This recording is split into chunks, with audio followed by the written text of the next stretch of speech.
Ada yang mau bertanya, silakan.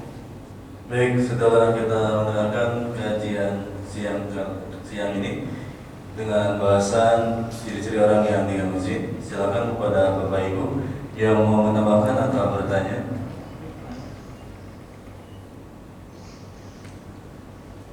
Silakan, Mas Febri.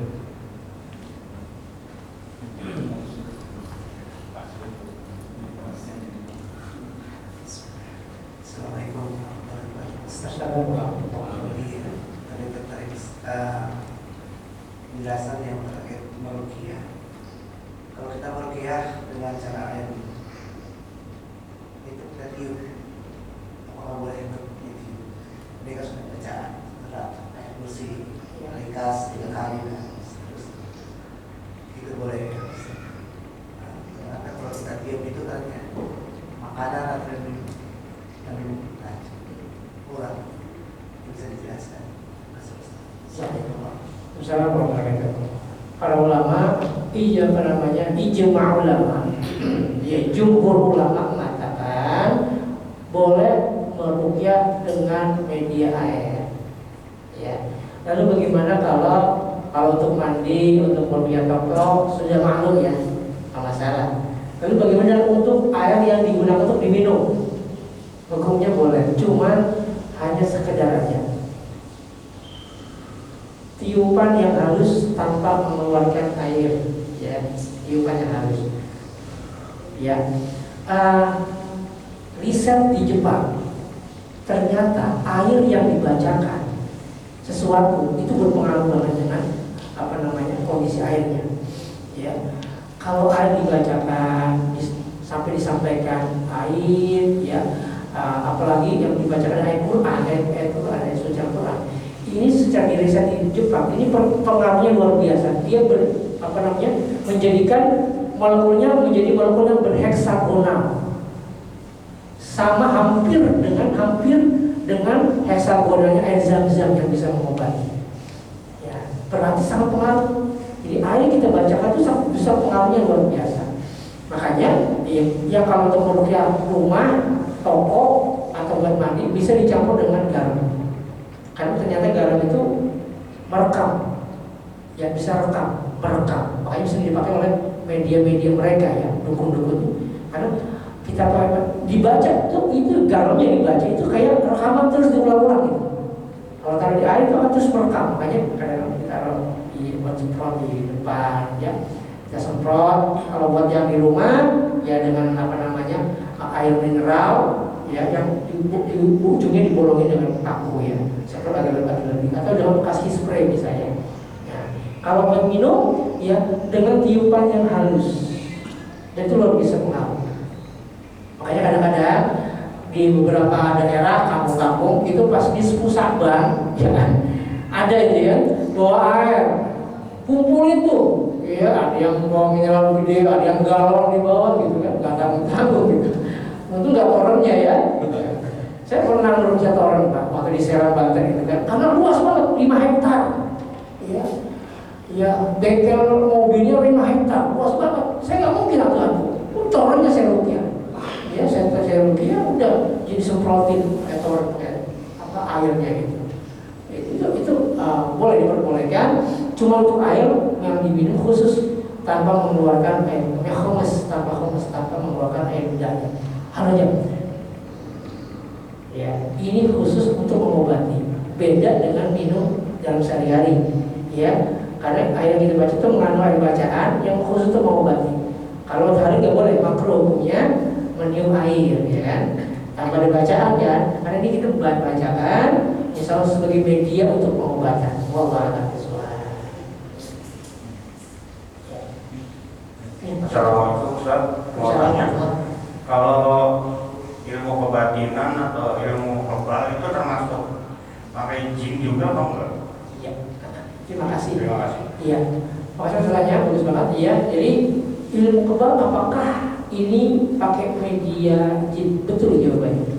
Ya, saya udah upload di channel saya ya. Dukun itu ada 2, ilmu hitam dan ilmu putih. ilmu hitam itu yang pakai itu dukun ilmu hitam buat melet, ngepet, buat nyantet, ya hal yang buruk ya, pengasihan, penarikan barang gaib, ya kan. Ada ilmu putih, ilmu hikmah namanya kan. Nah ini yang digandungi oleh santri-santri, ya santri-santri, ya tapi nyantrinya ilmu gituan gitu, bukan belajar ilmu nahwu bahasa Arab ya. Belajar nyantren di padepokan tapi buat gituan, ilmu gituan. Ada kitabnya namanya kitab Manbaul Usul Hikmah atau Syamsul Ma'arif Kubro. Itu isinya ilmu hikmah. Itu kalau dibaca itu mendatangkan khodam. Karena datangin khodam, dia punya ilmu, punya kelebihan, bisa ngobatin orang, bisa nerawang. Bapak dompetnya hilang di mana saya tahu nih Pak. Nih diselipin sama teman kantor Bapak ya. Jadi bisa gitu. Ya, bisa menarik barang gaib juga dan bisa memiliki ilmu kebal. Ya, karena ada statement mengatakan belum jadi kiai kalau masih belum mempan bacok. Kalau belum mempan bacok kiai namanya. Nah, padahal ya justru yang seperti itu dia memakai ilmu khodam, pakai media jin. Kenapa? Kok nggak mempan? Karena ada jinnya. Kalau memang benar itu dari Islam, maka yang pertama kali ngajarin adalah Nabi. Nabi yang pasti ngajarin ke umatnya, oh hai umatku orang Islam, umat Islam, ayo amalkan ini, kamu pasti kebal bacok. Nggak ada, justru sahabatnya ingin mati di medan perang, ingin mati syahid. Nabi nya kena tuh perang itu berdarah. Ini bukti Nabi nggak punya ilmu kebal bacok, sahabat nggak punya, maka mereka pengen mati syahid. Bukan dari Islam, tapi dari ilmu yang dimasukkan, dicampurkan ke dalam Islam. Ini pakai media jin, Pak. Pakai amalan khusus, ya. Dan ini kita dilarang sesuai dengan surat Jin ayat 6. Innahu kana rijalun minal jinni ya'uduna birijal minal jin. Innahu ya'uduna birijal. Innahu kana ya rijalun minal insi ya'uduna birijal minal jinni fazadhum rahaqa. Ada manusia minta tolong sama jin, maka yang ada nambah dosa. Jangan. Ya, walaupun kayaknya ajib gitu loh, wah ajib, hebat, ini mobile bacok. Saya juga pernah dulu Pak, pernah ngalamin sebelum, waktu saya masih nyantri dulu, ya, saya ke Kediri, saya ngamal gitu, ijazah, kudro, barang-barang, itu aku dibacok, saya dibacok Pak, kalau itu sama kiainya, ya, di Kediri, bacok, tahu Pak, ya, sekarang udah tobat Pak, ya, karena singa tadi berdarah. Ya, alhamdulillah Allah Islam. Ya, sahabat. Ya. Iya, ilmu hikmah. Iya, iya karena pakai bantuan jin. Termasuk Pak yang di YouTube Pak ya, yang viral itu ilmu hikmah. Iya, sama tidak ya? Ya, yang apa bus-bus tongkat atau apa gitu. Termasuk itu ilmu hikmah. Ya, dia bisa melihat gitu. Perut yang syar'i nggak bisa melihat Pak. Bapak ini yang nempelin ini nenek-nenek 600 tahun. Kalau tahu itu bukan perutnya syar'i, dia pakai media juga kodam. Nah itu bukan syar'i. Ya saya nggak bisa melihat Pak, itu ya syar'i nggak bisa gitu Pak. Terus nggak usah aja ngobrol, udah langsung keluarin aja. Kalau jauh kadang-kadang dia minta macam-macam. Saya mau keluar tapi sarannya kopi pahit sama durian. Waduh, itu yang repot ya. Nggak usah, pokoknya nggak ada macam-macam keluarin.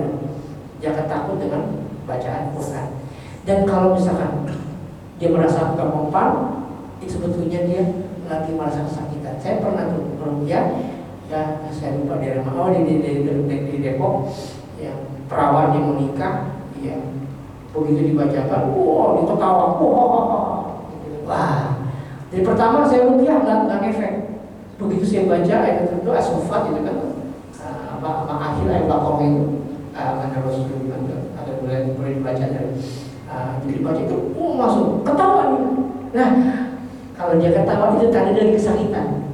Cuma dia ngelakuin kita seakan-akan gak mempan. Oh ini, berarti ini, itu diulang-ulang sama saya. Oh langsung tuh, sakit gitu.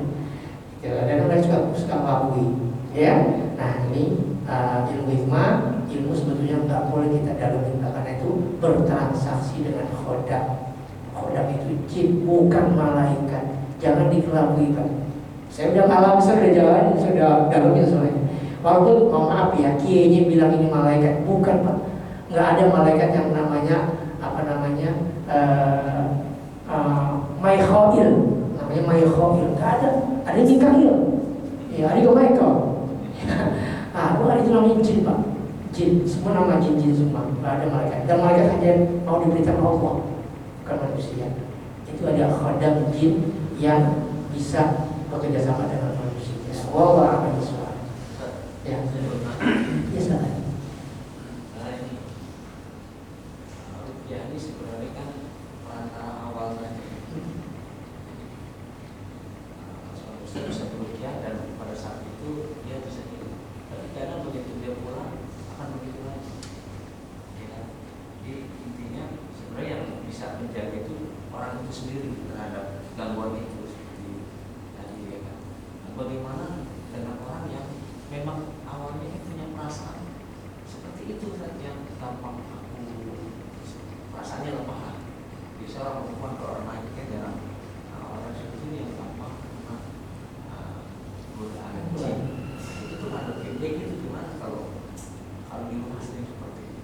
Padahal orang itu misalnya rajin ibadah, rajin sholat, misalkan masih seperti itu. Itu gimana? Ya. Jadi jin itu memang ada wakuna toloi kopi dia. Al-Jin ayat 11. Kami itu bergolong-golong, bernasab-nasab. Jadi kelas-kelasnya beda-beda. Ada yang masuk ke diri seorang, orang itu rajin ibadah. Tapi ya coba aja ibu kebal baca kan yang punya siapa itu? Kiai-kiai gitu. Itu kan jinnya itu beda gitu kan. Dia ada tempat khusus gitu kan. Dan di tubuhnya macam-macam. Ada macam-macam, kadang bisa ada lebih dari satu gitu kan. Dan mereka beda-beda. Ini khodam bagian kebal bacok, ini khodam buat bagian psikiater, psikisnya gitu.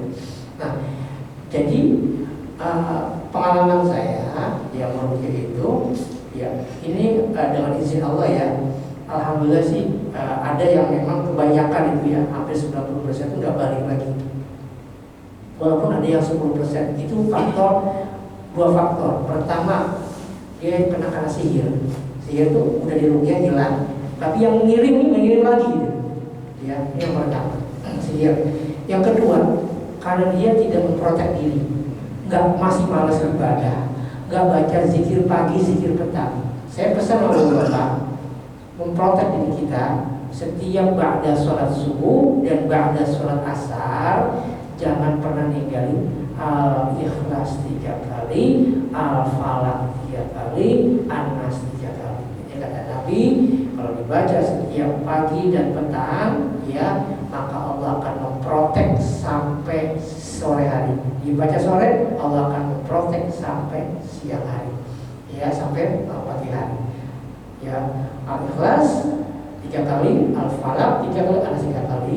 Kemudian baca Bismillahilladzi la yadurru ma'asmihi syai'un fil ardi wa la fis sama' wa huwas sami'ul 3 kali setiap pagi dan sore pada salat subuh dan ba'da salat asar. Asar yang enggak sempat enggak kebaca, pada maghrib baru dibaca. Itu berprofet. Ya, terus bagaimana cara mengatasi istri atau wanita yang lagi ibadah? Pertama, ya kita tetap kalau bisa kita wasilah, kita ruqyah suami ruqyah.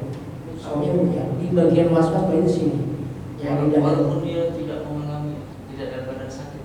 Iya, ruqyah itu kan, iya nggak hanya sakit ya, cemas, perasaan takut berlebih gitu kan, suka curiga sama orang gitu. Itu bagian. Bahkan saya sendiri Pak, saya ngalamin itu.